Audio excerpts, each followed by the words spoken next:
Hello everyone, আমি শ্রেয়া। তোমাদের সকলকে আমার আরেকটি নতুন ব্লগে ওয়েলকাম জানিয়ে আজকের ব্লগটা শুরু করছি। আজকের ব্লগের মধ্যে স্পেশাল থাকবে আমার ডালের রেসিপি, আমি কিভাবে ডাল বানাই। তাহলে চলো রেসিপিটা শেয়ার করা যাক।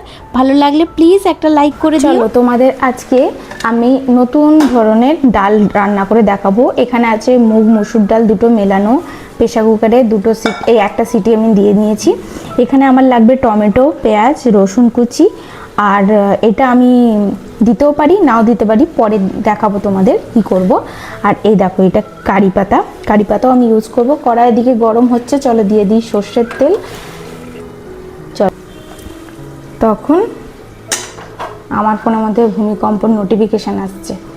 কখন হয়ে গেছে, এখন নোটিফিকেশান আসছে, কি বলবো।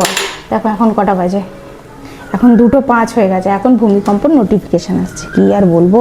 দিয়ে দেবো শুকনো লঙ্কা, সর্ষে, তারপর দিয়ে দেবো কারি পাতা, তারপর দিয়ে দেবো রসুন, তারপর দিয়ে দেবো পেঁয়াজ, টমেটোটা পরে দেবো। দিয়ে এবার নাড়াচাড়া করে নেবো। এটা যে ফ্রেগনেন্সটা বেরোচ্ছে এত সুন্দর লাগছে, মোমো করছে পুরো ঘর মামার কারি পাতা ভাজলেই। এবার দিয়ে দেবো টমেটো।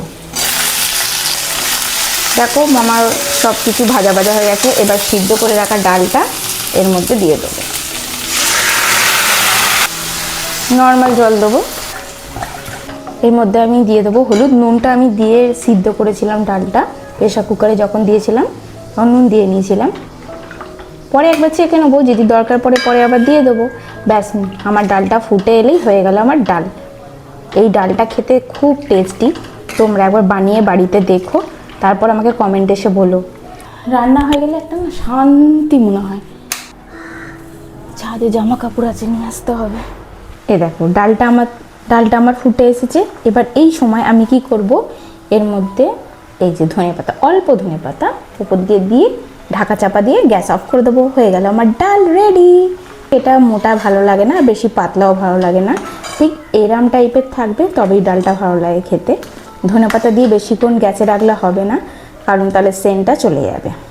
চলো, ডালের রেসিপিটা কেমন লাগলো বলো অবশ্যই।